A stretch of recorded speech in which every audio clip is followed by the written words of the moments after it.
जी, welcome है आप सभी का आपके अपने यूट्यूब चैनल पे।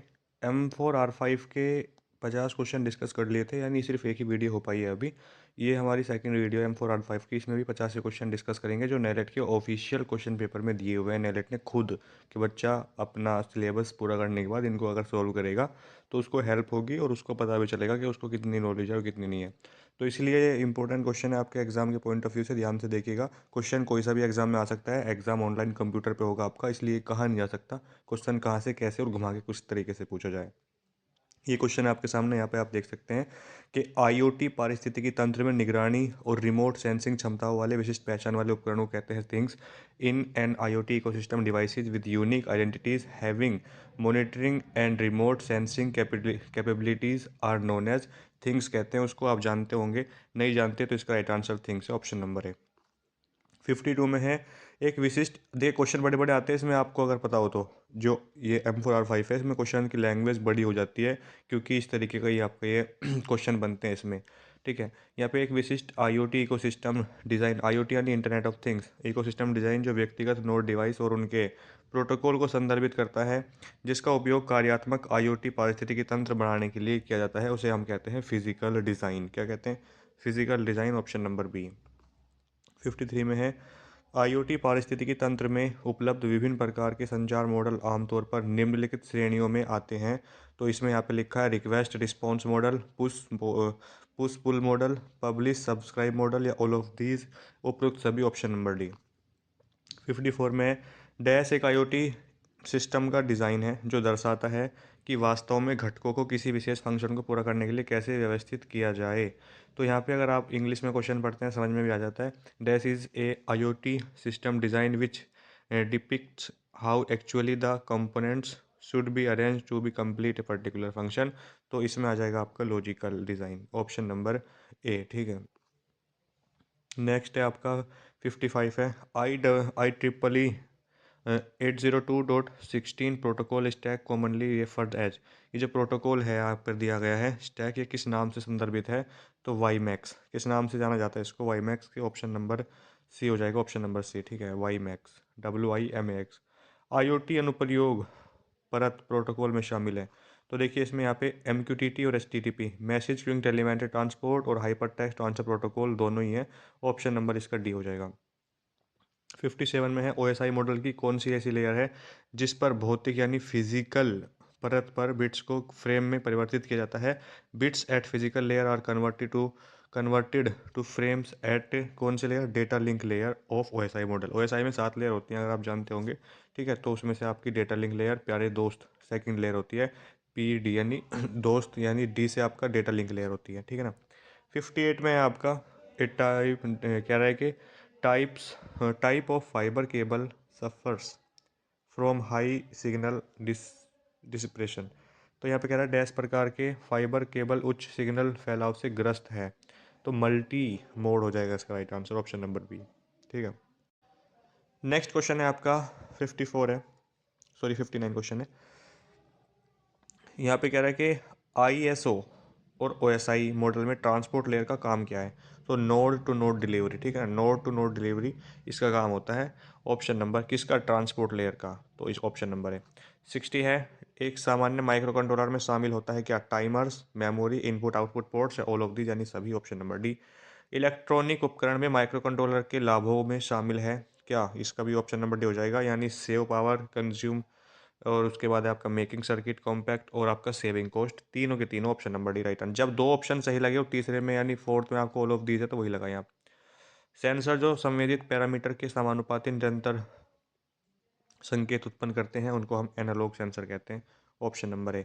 63 में है प्रकाश ऊर्जा को विद्युत ऊर्जा में परिवर्तित करने के लिए प्रयुक्त उपकरण है solar cell, option number C. Input output sensor interfacing के लिए उपयुक्त प्रोटोकॉल कौन सा है आपका? तो SPI है, I2C, UART, तीनों के तीनों। इसमें भी आप लगाएंगे ऑल ऑफ दीज। ठीक है, इसमें भी क्या लगाएंगे? ऑल ऑफ दीज ही। एक प्रोटोकॉल दिया है जिसे वाईफाई कहा जाता है, तो अभी बताया था मैंने 802.11। IEEE प्रोटोकॉल जिसे सामान्यतः वाईफाई कहा जाता है, वो वाला वाई मैक्स था, लेकिन यहाँ पर 802 है, लेकिन उसके बाद 11 भी है, तो इसको wifi. Collection of standards for low rate wireless personal area network, example के तौर पे LRWPAN। तो देखिए जो एक प्रोटोकॉल है यहाँ पर दिखा रहा है इसमें कि निम्न दर wireless personal area network, personal area यानी पैन जो है, wireless personal area network WPAN, wireless personal area network full form है इसकी। और ये कह रहा है कि किस मानकों का संग्रह है, तो 802.15, ठीक है। इंटरनेट प्रोटोकॉल IPv6 जो है आपका 128 बिट का होता है, एक नवीनतम संस्करण है, आप जानते होंगे, नया वर्जन है। Low power wireless personal network का संक्षिप्त रूप है। तो इसमें 6LO और WPAN यानी वायरलेस पर्सनल एरिया नेटवर्क। 68 में है 4 चरण IoT समाधान वास्तुकला के प्रक्रिया प्रवाह में शामिल हैं, सेंसर, एक्चुएटर, डेटा, उसके बाद आपका edge IT data center code सारे। 69 में है HC05 ब्लूटूथ मॉड्यूल का उपयोग प्रोग्रामिंग में काम करने के लिए किया जाता है, तो master and slave, option number C। 70 question है आपका, डैश वह दर है जिस पर सिग्नल तत्वों की संख्या या सिग्नल में परिवर्तन प्रति सेकंड होता है जब यह संचार चैनल से गुजरता है, तो बाउड रेट। ठीक है, देखिए क्वेश्चन आपके एग्जाम में इसी तरीके के आने वाले हैं, आप ध्यान से देख लीजिए क्योंकि क्वेश्चन हार्ड लगेंगे। M4R5 जितना आसान सुनने में लगता है ना, आज के 6 चैप्टर है, लेकिन क्वेश्चन घुमाते हैं इसके। हाँ, लास्ट का चैप्टर इसका ईजी आता है। एक इकाई समय में प्रेषित कुल बिट्स को क्या कहते हैं, तो बिट्स रेट कहेंगे, ऑप्शन नंबर बी हो जाएगा। और जो प्रीवियस ईयर के क्वेश्चन पेपर इसके हो चुके हैं वो भी सोल्व करा दूंगा आपको मैं आने वाली वीडियोस में। 72 आर्डिनो में डैश पिन यानी कौन सी पिन है जो एनालॉग सेंसर से डेटा पढ़ता है और मान को परिवर्तित यानी कन्वर्ट करता है, तो analogue input pin, option number A. 73 में है एनालॉग राइट विधि का उपयोग किस लिए किया जाता है, तो PWM pins plus with modulation, इसकी फुल फॉर्म भी आ सकती है। 74 में है कि एटमे का 328p, पी का मतलब क्या होता है, पी को पावर होता है, मैंने आपको बताया था कि जो एटमे का 328p है इसमें क्या होता है, पी का मतलब पी को पावर होता है, ठीक है। और उसके बाद कह रहा है यहाँ पे प्रेरण को मापा जाता है किस में मापते हैं, हेनरी में, ऑप्शन नंबर सी। अब देखिए इंडेक्स जो है यहाँ पर को हेनरी में मापा जाता है, जो international system of units SI में विद्युत इंटरफेस की इकाई है। इस इकाई का नाम अमेरिकी भौतिक विज्ञानी जेसेफ हेनरी के नाम पर रखा गया है, ठीक है। In Arduino programming dash function is use to configure the pins as input और आउटपुट। आर्डिनो प्रोग्राम में कौन सा ऐसा फंक्शन है जिसका उपयोग पिन को इनपुट या आउटपुट के रूप में कॉन्फ़िगर करने के लिए किया जाता है, तो pin model, option number pin mode function का यूज़ करते हैं। पिन मॉडल है, पिन मोड है, ये याद रखिएगा। प्रतिरोध की SI इकाई ओम है, ठीक है। तो मैं साइंस का क्वेश्चन है। 78 में आर्डिनो प्रोग्रामिंग में डिजिटल पिन को उच्च बनाने के लिए फंक्शन का उपयोग किया जाता है, तो डिजिटल राइट फंक्शन का यूज़ करते हैं, इसमें लगाएंगे आप ऑप्शन नंबर बी। 79 में है आर्डिनो प्रोग्रामिंग में डिजिटल पिन के डैश मान संभावित हो सकते हैं, तो 2 मान संभावित हो सकते हैं, ठीक है ना। अब यहाँ पे आर्डिनो प्रोग्रामिंग में डिजिटल पिन के 2 मान संभावित है, उच्च यानी एक हाई है एक लो है। हाई होगा तो आपका 1 और लो होगा तो 0। डिजिटल पिन केवल इन दो परिस्थितियों में से एक में हो सकते हैं, जबकि एनालॉग पिन के बीच मानों की कोई सीमा ही नहीं है। धारिता को मापा जाता है फराड यानी बिजली की एक विशेष नाप, ठीक है ना, ये आप याद रखिएगा। 81 में है किसी भी चालक का वह गुण जो उसमें से विद्युत धारा के प्रवाह का विरोध करता है क्या कहलाता है, तो कैपेसिटेंस, ऑप्शन नंबर है, ठीक है। 82 में है यह यानी इनमें से 4 ऑप्शन में से कौन सा है जो यह आश्वासन है कि जानकारी विश्वसनीय और सटीक है, बिल्कुल पूरी तरीके से ट्रस्टेड है, तो इंटीग्रिटी, ऑप्शन नंबर बी। 83 में है डैश विद्युत परिपाथों घटकों और उपकरणों के परीक्षण, निदान और समस्या निवारण के लिए एक अपरिहार्य उपकरण है, तो digital multimeter, option number B. नियमों का वह समूह जो सूचना तक पहुंच को सीमित रखता है उसको क्या बोलते हैं, तो इसमें आप लगाएंगे ऑप्शन नंबर ए। 85 में है आपके संवेदनशील डेटा का विश्वसनीय और निरंतर पहुंच की गारंटी, अवेलेबिलिटी, ऑप्शन नंबर सी इसका राइट आंसर हो जाएगा, क्योंकि यहाँ पर बात कर रहा है कि इसकी संवेदनशील डेटा और विश्वसनीय है ताकि कंटिन्यू रहे उसकी गारंटी, तो इसमें ऑप्शन नंबर सी।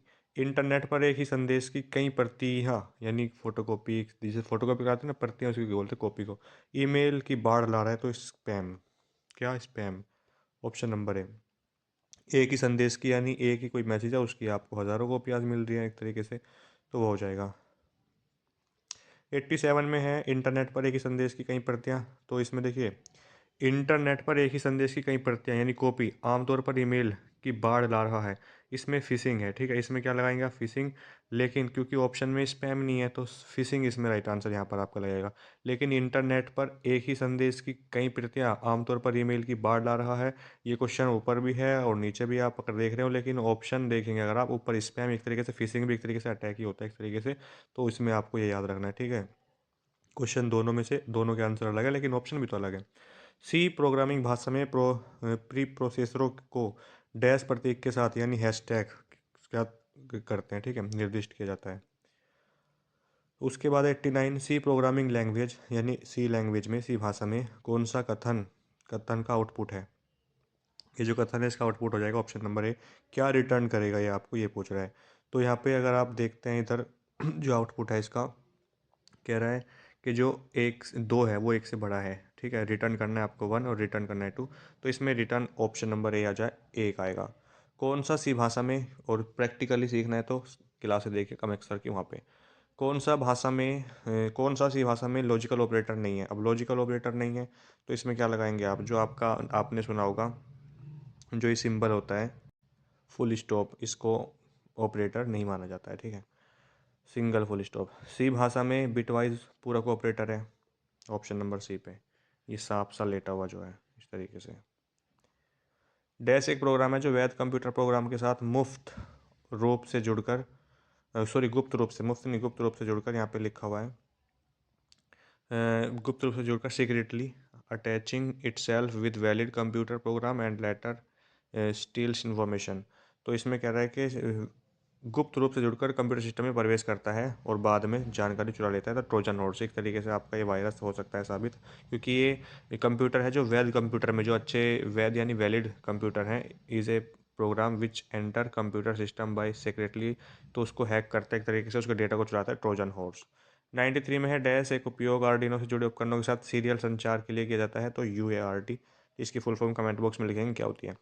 94 में है जानकारी, यानी ऐसा कौन सा ऑप्शन है, जानकारी इकट्ठा करने के लिए दूसरों की निजी बातचीत या संचार को उनकी सहमति के बिना गुप्त रूप से चुनने सुनने का काम करता है।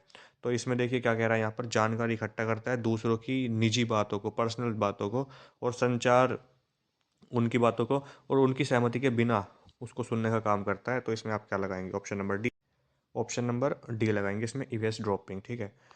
ये क्वेश्चन आ सकता है, इंपॉर्टेंट लग रहा है। डैश मेल वेयर को बोटनेट हमला करने के लिए डिजाइन किया, इसमें मिराई लगाएंगे आप, ऑप्शन नंबर बी। मालवेयर को बोटनेट हमला करने के लिए डिजाइन किया गया है जो मुख्य रूप से ऑनलाइन उपभोग कर उपभोग ये जो ऑनलाइन यूजर है, जैसे IP कैमरा या होम राउटर को लक्षित करता है, तो इसमें मिराई लगाएंगे, मिराई बोटनेट। 96 में है पढ़ने की प्रक्रिया को सामान्यतः किस नाम से जाना जाता है, तो डिकोडिंग, पढ़ने की प्रक्रिया को डिकोडिंग के नाम से जाना जाता है।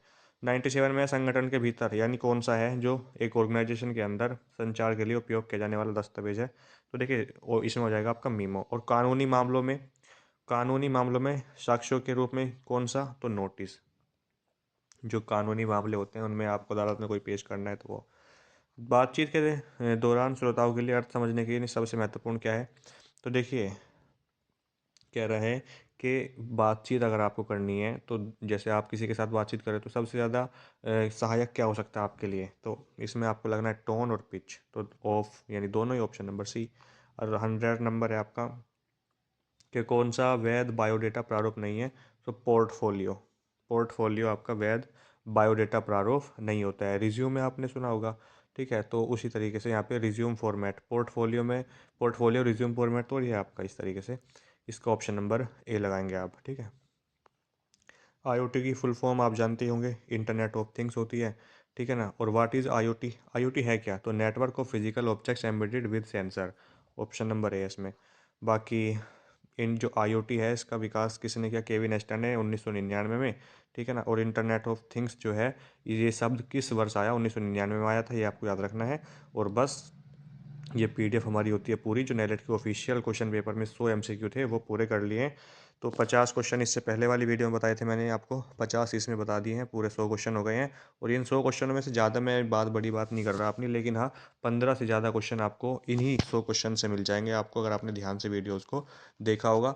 और इसके प्रीवियस ईयर के जो पेपर हैं वो आने वाली वीडियोज़ में सॉल्व करा दूंगा आपको मैं, उसको जरूर देख के जाइएगा, एग्जाम में क्वेश्चन बहुत सारे आपको वहाँ से देखने को मिलने वाले हैं। तो जिसका एग्ज़ाम है, ढंग से पढ़ाई कर लेंगे तो आपका एग्ज़ाम पास हो जाएगा पहली बार में। उसके बाद आप जो है सर्टिफिकेट डाउनलोड कर पाएंगे अपना।